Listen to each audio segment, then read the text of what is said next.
नमस्कार। व्यापार छोटे भी होते हैं और व्यापार बहुत बड़े भी होते हैं। व्यापार बहुत छोटा होता है, बड़ा भी होता है। बिजनेस छोटा भी हो सकता है, बड़ा भी हो सकता है। लेकिन व्यापार की जो सबसे अहम कड़ी होती है और सबसे जो छोटी कड़ी होती है वो होता है सेल्स एग्जीक्यूटिव। एक ऐसा पर्सन जो व्यापार को बढ़ाने का काम करता है और जो कस्टमर होता है और जो क्लाइंट होता है उससे डायरेक्ट उन तक मिलता है, उन तक पहुँचता है और उनको जानने की कोशिश करता है। और बहुत सारी चीज़ें होती हैं जो मार्केट रिसर्च होती है, किनको कौन से सामान की ज़रूरत है, किनको किस सामान की ज़रूरत नहीं है। कुछ सामान होते हैं जो एसेंशियल होते हैं, ज़रूरी होते हैं, लेकिन कुछ सामान ऐसे होते हैं जो नॉन एसेंशियल गुड्स होते हैं। जो नीड वाली ज़रूरतें होती हैं उनको तो लोग आसानी से खरीद लेते हैं, लेकिन बहुत सारी चीज़ें ऐसी होती हैं जिनको लोग आसानी से नहीं खरीदते। आज का जो दौर है वो कंपटीशन का एज है, प्रतियोगिता का ज़माना है। बहुत सारे लोग अपने अपने सामान को लेकर बाजार में उतरते हैं और बेचने की कोशिश करते हैं और सामान को बेचना बहुत मुश्किल होता है।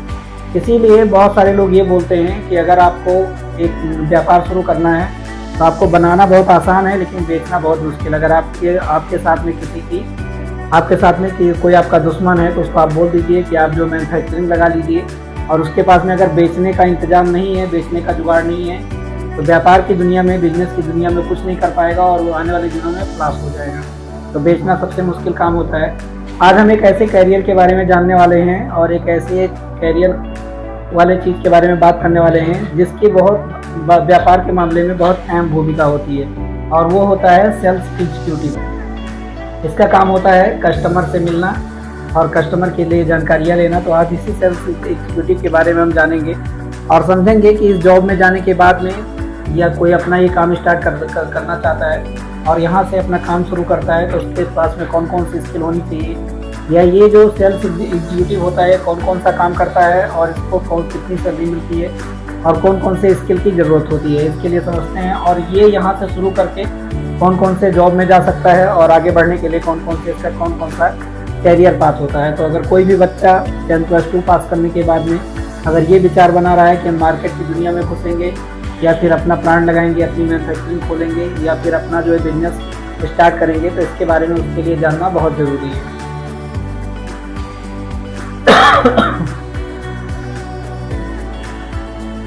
सबसे पहले ये समझते हैं कि जो ये सेल्स एग्जीक्यूटिव होता है इसका क्या काम होता है, इसका जॉब रोल होता है, क्या जॉब रोल होता है, इसका काम क्या होता है। तो मार्केट की दुनिया में, बाजार की दुनिया में जो सेल्स एग्जीक्यूटिव होता है इसका बहुत इंपॉर्टेंट काम होता है, और वो काम होता है कि ये जो पोटेंशियल कस्टमर है, ऐसे कस्टमर जिनको कोई प्रोडक्ट चाहिए या जो कोई सर्विस चाहिए, जिनकी उनके पास डिमांड है, जो खरीदने की क्षमता रखते हैं, उनको ही बोलते हैं पोटेंशियल कस्टमर। ये कांटेक्ट करते हैं इनके बीच में। और जो बिजनेस कोई ये पोटेंशियल कस्टमर कौन हो सकता है, या तो कोई बड़ा व्यापार हो सकता है या तो इंडिविजुअल होता है, यानी छोटे छोटे पर्सन जो सामान को परचेज करने की क्षमता रखते हैं, उनके बीच में कॉन्टैक्ट करवाता है। किसका कॉन्टैक्ट? जो कोई मैन्युफैक्चरर है जो अपना प्रोडक्ट बनाया है या जिनके पास में इसकी उत्पादकता है, उसके बारे में इंडिविजुअल व्यक्ति को बताते हैं, इंडिविजुअल पर्सन को बताते हैं। और ये क्या करता है, इसका काम होता है जो कंपनी होती है या जिसका सामान होता है उसके सर्विस को बेचना, सेल करना, बेचने का काम करवाता है। ये क्या करता है, नया कस्टमर तैयार करता है, नए नए कस्टमर को खोजता रहता है, नए कस्टमर कहाँ पे अवेलेबल है वहाँ पे पहुँचता है और डेप्थ तक जाता है, नीचे लोअर पे जाता है और नए कस्टमर का पता लगाता है। साथ साथ में कस्टमर का और कंपनी के बीच में संबंध स्थापित करता है और ये दिमाग को पढ़ता है। सबसे बड़ी चीज़ होती है कि जो कस्टमर होते हैं, जो खरीदने वाला होता है और जो बेचने वाला होता है, जो सेल्स एग्जीक्यूटिव होता है, ये क्या करता है, इसकी साइकोलॉजी को, यानी इसकी मानसिक क्षमता कैसी है, इसको कौन कौन से सामान की ज़रूरत है। एक तो नीड होती है, नीड वाले सामान चाहिए तो चाहिए, उसके बिना हम जिंदा ही नहीं रह सकते। और कुछ सामान ऐसे होते हैं जो लोगों के साइकोलॉजी के आधार पे वो उसकी परचेजिंग करते हैं। जैसे फैशन वाले जो सामान होते हैं, वो कौन से लोग ज़्यादा फैशन करना चाहते हैं, कौन से लोग किस टाइप का फैशन करना चाहते हैं, कौन से लोगों को कौन सा कलर पसंद है, ये सब जो साइकोलॉजी होती है ये कस्टमर से मिलने के बाद में ये एग्जीक्यूटिव ही पता करता है। और जो कंपनियां होती हैं, जो बिजनेस होते हैं, बड़े बड़े बिजनेस होते हैं, उनके व्यापार को इम्प्रूव करता है, बढ़ाता है, ग्रोथ करता है। इसका यही काम होता है। अब इस फील्ड में किन लोगों को जाना चाहिए और किन लोगों को इस फील्ड में करियर बनाना चाहिए, जिनकी भी रुचि, जिन बच्चों की रुचि या जिन लोगों की रुचि जो है इन फील्ड में है। जैसे कि सेल्स में जो बेचना बहुत ज़्यादा जिनको पसंद है, बेचना जानते हैं, बेचने की कला जिनके अवेलेबल है, जिनको इस फील्ड में रुचि है, उनको इसमें जाना चाहिए। मार्केटिंग का मतलब बाज़ार होता है, और बाज़ार वो स्थान होता है जहाँ पे लोग अपने सामान को लेके आते हैं और दूसरों को रिकॉल करके उनके कस्टमर वहाँ पे पहुँचते हैं और अपने सामान को बेचते हैं। और आजकल की मार्केटिंग जो है डिजिटल मार्केटिंग है, और जो है फिजिकल मार्केटिंग जो होती है वो अलग तरीके से होती है। तो यहाँ पे मार्केटिंग के बारे में जिनको बहुत रुचि है, जो इनमें अपना करियर बनाना चाहते हैं।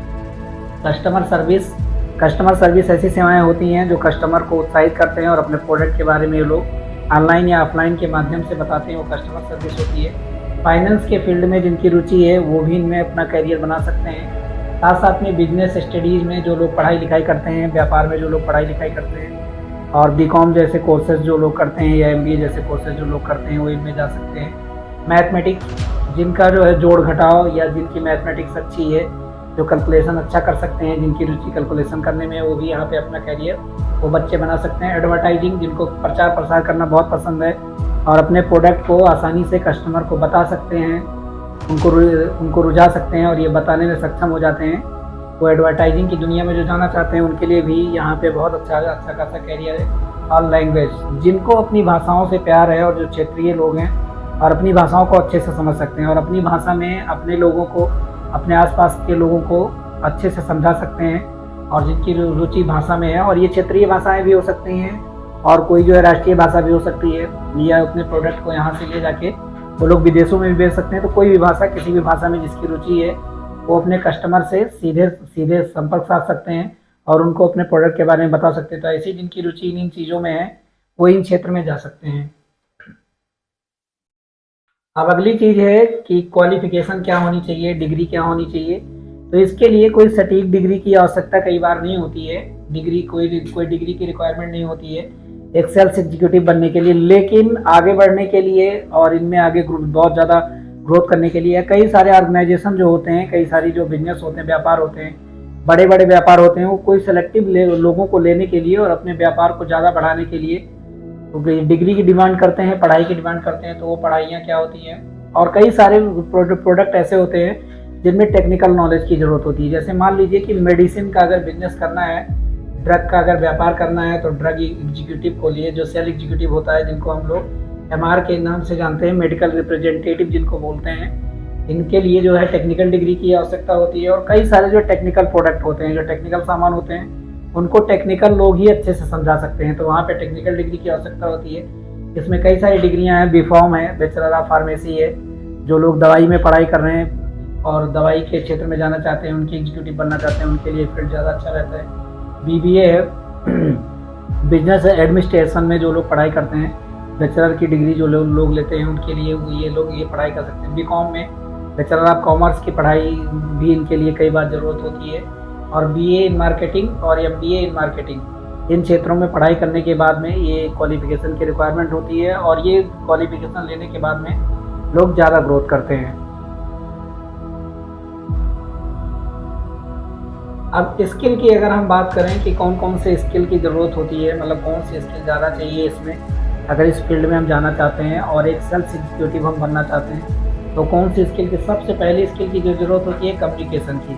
कम्युनिकेशन का मतलब होता है कि अपनी जो बातें हैं, अपनी जो भाषा है, उसको बोल करके या लिख करके सामने वाले को अच्छी तरीके से समझाया जा सके, उसको कम्युनिकेशन बोलते हैं। और सामने वाला जो चीज़ें मांग रहा है, जो चीज़ चाह रहा है, जो चीज़ वो खरीदना चाह रहा है, उसको समझा जा सके, उसकी भी भाषा को, तो इसको कम्युनिकेशन बोलते हैं। प्रोडक्ट की नॉलेज की ज़रूरत होती है और इसको बार बार बढ़ाना होता है। जो प्रोडक्ट आप बेच रहे हैं उसके बारे में आपको अच्छे से नॉलेज होना चाहिए और उसे बढ़ा चढ़ा करके अपने कस्टमर के सामने, अपने क्लाइंट के सामने आप रिप्रेजेंट कर पा रहे हैं, तो ये वाली स्किल की ज़रूरत होती है। परसुएशन स्किल यानी कन्विंसिंग पावर जिसको बोलते हैं, ये ऐसी पावर होती है कि कुल मिला के जब ये जो एग्जीक्यूटिव होता है, जो सेल्स एग्जीक्यूटिव होता है, कस्टमर को बार्गेनिंग करके, अपने जो है बहुत सारे ऑफर बता के और उनमें बहुत सारी छूट प्रोवाइड करके अपने सामान को किसी न किसी तरीके से बेच देने को ही कन्विंसिंग बोलते हैं, कन्विंसिंग पावर बोलते हैं। और वो किसी न किसी तरीके से अपने सामान को बेच ही देगा, उसका सामान कैसा भी हो, और अपने प्रोडक्ट को रिप्रेजेंट करने की पावर जो है ऐसा होना चाहिए जिन लोगों में है।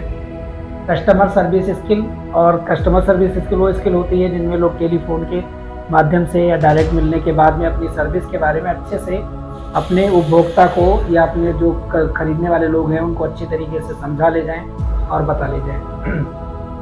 उससे भी ज़्यादा ज़रूरी होता है टाइम मैनेजमेंट का। टाइम मैनेजमेंट का मतलब यहाँ ये है कि जिस भी क्लाइंट के साथ में आप बात कर रहे हैं, एज ए सेलर काम कर रहे हैं, एज ए सेलर एग्जीक्यूटिव काम कर रहे हैं, उसके साथ में आप जो टाइम बाउंडेशन है और अपने कंपनी के साथ में बात करके उसके प्रोडक्ट को जो उसकी डिमांड है तय समय सीमा के अंदर पहुंचा देना। तो टाइम मैनेजमेंट का बहुत बड़ा रोल होता है। और जिनको टाइम मैनेजमेंट आता है और सही समय पे उस कस्टमर के पास में, क्लाइंट के साथ में पहुंच जाना, उसको जो ये चेन, सप्लाई चेन है, जो सप्लाई है उसकी कमी ना हो पाए, तो ये चीज़ होती है टाइम मैनेजमेंट। जैसे अभी गैस की त्रासदी चल रही है, गैस लोगों को कम मिल रही है और लोग बड़ी बड़ी लाइनों में खड़े हो गए हैं, तो वहाँ पे क्या है कि टाइम मैनेजमेंट नहीं हो पा रहा है। जितनी डिमांड है वो चीज़ें सप्लाई चेन से अच्छे से नहीं पहुँच पा रही हैं। उसके रीज़न कुछ भी हो सकते हैं, लेकिन जैसे कस्टमर को घरों में मिल जाता था बुकिंग करने के बाद में, उसके पास में एजेंट जो है लेके उसके घरों तक पहुँच जाते थे, वो नहीं पहुँच पा रहे हैं। तो यहाँ क्या है, टाइम मैनेजमेंट की प्रॉब्लम है या और भी कई सारी प्रॉब्लम हो सकती है। तो ये बहुत ज़रूरी स्किल होता है इस फील्ड में जाने के लिए। अब एक चीज़ होती है कि अगर इस फील्ड में कोई जाना चाहता है, तो क्या होगा कि उसकी लाइफ स्टाइल कैसी रहेगी, यानी जो पर्सनल लाइफ है, फैमिली लाइफ है और जो सामाजिक लाइफ है, क्या उसके बीच में बैलेंस बना पाएगा, और उसकी लोकेशन क्या रहेगी, यानी उसको काम कहाँ पे मिलेगा, और ये रियलिटीज़ क्या है इस फील्ड की। जैसा हमें दिखाई देता है, चकाचौंध की ज़िंदगी जैसा दिखाई देती है, इसकी लाइफ स्टाइल क्या रहेगी। तो इसमें जो वर्किंग आवर्स हो सकता है वो बहुत ज़्यादा हो सकता है। आपको कहीं भी किसी भी लोकेशन पे जाना पड़ सकता है, या जिस लोकेशन एरिया में आप काम कर रहे हैं, देर रात तक आपको अपने क्लाइंट के साथ में, अपने कस्टमर के साथ में बात करना पड़ सकता है। तो जो वर्किंग आवर है वो फ्लेक्सिबल हो सकता है, मतलब कई घंटे तक, 12, 14, 15, 16 घंटे तक लोग इसमें काम करते हैं। और जो इनकी व्यक्तिगत लाइफ होती है उसके साथ में लोग रिलेशन में बहुत कम आ पाते हैं, और ज़्यादातर टाइम में लोग बिजी रहते हैं, या अपनी लोकेशन चेंज होने की वजह से, कई सारी मीटिंग होने की वजह से इनको एक शहरों से दूसरे शहर में भी जाना पड़ सकता है। और जो लोकेशन है, लोकेशन में आप फॉरेन में भी काम कर सकते हैं, अपने घर से बहुत दूर जा सकते हैं। अगर आपकी ये वाली जॉब जो है, सेल के लिए जो जॉब है आपके अगर आसपास में है, आपको जो जोन मिला है वो आपके घर के नज़दीक है, तो आप नज़दीक में भी काम कर सकते हैं और अपने परिवार के साथ में भी रह सकते हैं। तो ये वाली चीज़ें हैं।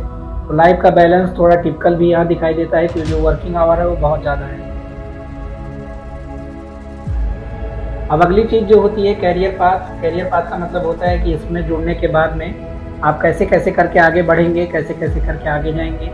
और तो इनमें सबसे पहले लोग अपनी पढ़ाई लिखाई पूरी करने के बाद में, या थोड़ा बहुत नॉलेज लेने के बाद में, जब इस फील्ड में लोग घुसते हैं तो एज ए जूनियर एग्जीक्यूटिव लोग काम करते हैं, जूनियर सेल एग्जीक्यूटिव के रूप में काम करते हैं। इनका काम होता है कंपनी के प्रोडक्ट के बारे में लर्निंग करते हैं, और किसी एक सीनियर के साथ में ये लोग रहते हैं और उससे भी बहुत सारी चीज़ें सीखते हैं। और साथ साथ में ये ज़मीनी हकीकत पे उतरते हैं, कस्टमर के पास जाते हैं, क्लाइंट के पास में जाते हैं, उनके साथ बात करते हैं और अपने आप को ग्रो करते हैं। और यहाँ पे इनको कई बार सैलरी भी मिलती है और कई बार इनको स्टाइपेंड भी दिया जाता है, खाने पीने के, रहने के खर्चे दिए जाते हैं। उसके बाद में जब ये सेल एग्जीक्यूटिव बन जाते हैं तब ये लोग इंडिविजुअल काम करने लगते हैं, और इनको इंडिविजुअल जिम्मेदारी किसी एक एरिया की, किसी एक मार्केट की दे दी जाती है, और ये लोग लगातार जो है काम करते रहते हैं।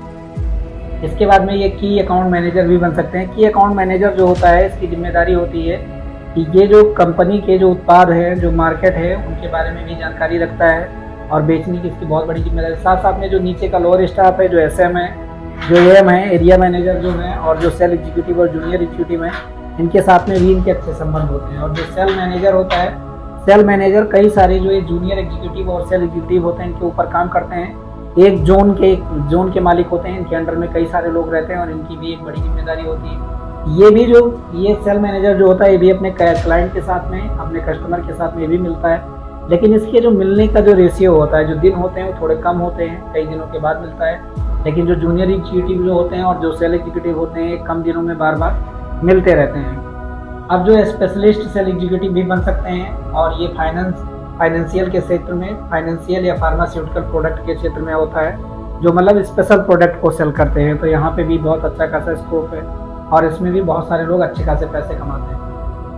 साथ साथ में मार्केटिंग एग्जीक्यूटिव, मार्केटिंग वो पार्ट होता है कंपनी में प्रोडक्ट बनने से लेकर और उनकी डिजाइनिंग, ब्रांडिंग और प्रोडक्ट से लेकर कस्टमर तक पहुंचाने और कंज्यूमर की साइकोलॉजी को समझने तक का जो पार्ट होता है वो मार्केटिंग का होता है, और ये मार्केटिंग एग्जीक्यूटिव का काम होता है। तो इसमें जाने के बाद में as a junior sale executive join करने के बाद में आप मार्केटिंग एग्जीक्यूटिव तक बन सकते हैं। अब सबसे जो अहम चीज़ है यहाँ पे समझने की जो ज़रूरत है कि यहाँ पे अगर जाने के बाद में इन्हें जो एग्जीक्यूटिव होते हैं इनको सैलरी कितने मिलेगी, पैसे कितने मिलेंगे। शुरुआती दौर में जब ये एज ए फ्रेशर ज्वाइन करते हैं तो इनकी सैलरी बहुत कम होती है, कई बार इनको स्टाइपेंड भी दिया जाता है और ये लगभग 12,000 से 25,000 रुपये प्रति महीने के आसपास हो सकती है। इतने पैसे आप कमा सकते हैं। साथ साथ में अगर उनका एक्सपीरियंस जो है अगर 2 साल से 5 साल के बीच में हो जाता है, मिडिल ग्रुप में आ जाते हैं और उनको थोड़ा एक्सपीरियंस हो जाता है, 25,000 से 50,000 रुपये प्रति महीने के हिसाब से इनकी सैलरी हो सकती है। और अगर बहुत ज़्यादा सीनियर लेवल पे अगर ये सीनियर सेल एग्जीक्यूटिव बन जाते हैं तो इनकी सैलरी 50,000 से 1 लाख रुपये प्रति महीने या इससे उनके कार्य अनुभव के हिसाब से इससे थोड़ा ज़्यादा या थोड़ा कम भी हो सकती है।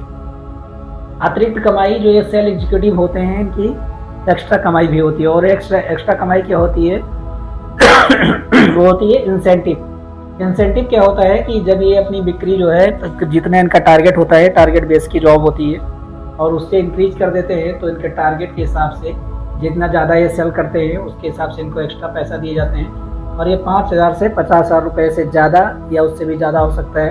अगर इनका सेल बहुत ज़्यादा बढ़ जाता है तो इनके साथ में जो सैलरी मिलती है उसके साथ में इंसेंटिव भी मिलता है। इसीलिए कई सारे लोग बोलते हैं कि जो मार्केटिंग की जॉब होती है वो थोड़ा ज़्यादा फायदेमंद होती है, लेकिन ये भाग दौड़ भरी जॉब होती है और इसमें इतने सारे पैसे मिलते हैं। आज के लिए इतना ही। आई होप सो आपने ये समझा होगा कि कैसे बनते हैं जो जूनियर एग्जीक्यूटिव होते हैं, जूनियर सेल एग्जीक्यूटिव होते हैं, वो कैसे एंट्री करते हैं और ये कहाँ तक पहुँचते हैं और इनको कितनी कमाई होती है। आज के लिए इस वीडियो में इतना ही। अगर वीडियो आपको पसंद आया हो तो इसको लाइक करें, शेयर करें। आज के लिए इतना ही। मिलेंगे अगले वीडियो में एक नए टॉपिक के साथ में। तब तक के लिए जय हिंद।